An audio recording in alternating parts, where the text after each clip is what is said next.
Samantala, muli namang dinalaw ni Pangulong Aquino ang mga kababayan natin sa Compostela Valley, partikular na sa Barangay Kidawa sa bayan ng Laak.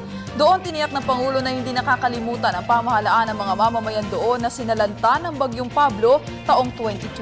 Para sa detalye, balitaan mo kami Joey Dalumpines ng Philippine Information Agency, Davao Region. Mariing pinaabot ng Pangulong Benigno Simeon Aquino III na hindi kinalilimutan ng pamahalaan ang mga mamamayan ng Barangay Kidawa, Laak, Compostela Valley na matindi rin ang sinapit sa pagkagupit ng Bagyong Pablo noong 4 ng Disyembre taong 2012. Sinabi ng Pangulo, sa kabila ng patong-patong ng mga problema ng bansa dulot ng Bagyong Pablo, kaguluhan sa Zamboanga, lindol sa Bohol at Bagyong Yolanda na humagupit sa Visayas, patuloy na nakatutok ang pamahalaan upang tulungang makabangon at makapagpatuloy sa kanilang kabuhayan ng mga apektadong mamamayan. Una, sa pagpapatayo ng kanilang mga pabahay na malayo sa anumang panganib dulot ng kalamidad. Sa pamamagitan ng gabinete, anya naghahanap ang pamahalaan ng pampatagalang solusyon sa mga problema ng bansa. Sa pag-akay sa mga mamamayan na makabangon ang kanilang kabuhayan, hindi anya papayag ang pamahalaan na masalanta muli ng anumang kalamidad ang mga mamamayan sa pagtatayo ng mga pabahay sa mga mapanganib na lugar. Tiniyak ng Pangulo na ang kinatatayuan ng mga pabahay ay ligtas batay sa pagsusuri ng Mines and Geosciences Bureau. Kanyang binigyang diina ang prinsipyo ng Bring Back Better ay ilagay ang mga mamamayan sa tiyak na kaayusan. Sa pangungunang ahon ng ating butihing kabinete, nagsasagawa tayo ng mga inisyatibang ang hangad ay hindi lamang akayin kayo sa pagbangon, kundi tulungan din kayo sa pagsulong. Kaya nga parati natin sinasabi, build back better. Diba? Kung dadalhin yung lugar nyo sa dating lugar na masasalanta tuwing bagyo, parang nung, diba?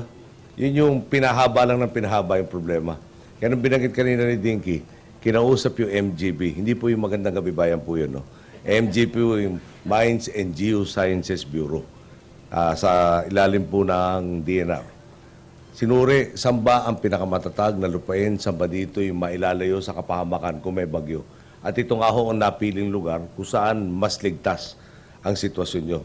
Kaya kung tayo tatayo nga ho, tatayo ng bahay, tatayo ng ibang pasilidad, infrastruktura, mas nakakasigurado tayo ditong mas ligtas kayo. Yun po ang sinasabi nating build back better. Ilagay kayo sa mas mabuting kaayusan.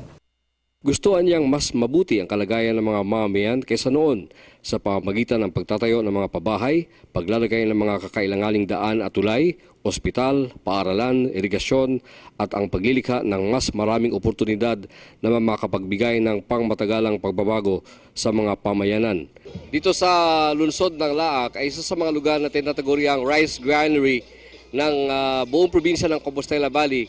Kaya nais itong tulungan na hindi lamang ng lokal ng pamahalaan kundi maging ng pamahalaang Aquino at sa ngayon nga po mga kaibigan ay nakahandang ipamahagi ng national government itong mga nakatayong mga pabahay dito sa mga biktima ng Bagyong Pablo noong nakaraang taon. Sa ilalim ng Emergency Assistance Program ng Department of Social Welfare and Development, sinabi ng Pangulo na nabigyan ng tulong maging ang mga pamilyang bahagyang napinsala ng Bagyong Pablo.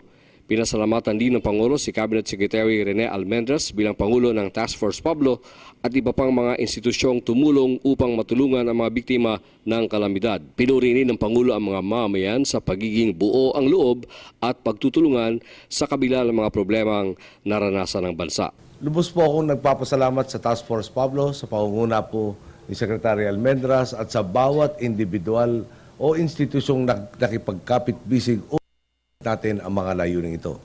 Nasaksihan po ng sambayan ng Pilipino at maging ng buong mundo ang mga sakunang nagdaan sa bansa. Sa kabila nito, tunay na hindi maikakahon sa mga larawang lumalabas sa pahayagan o telebisyon ang sakripisyo at paghihirap ng ating mga kababayan.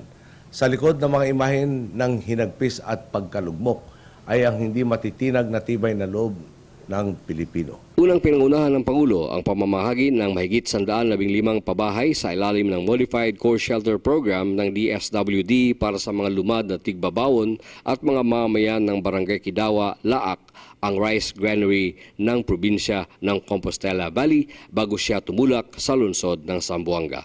Para sa Telebisyon ng Bayan, Joey Dalumpines ng Philippine Information Agency, Davao Region.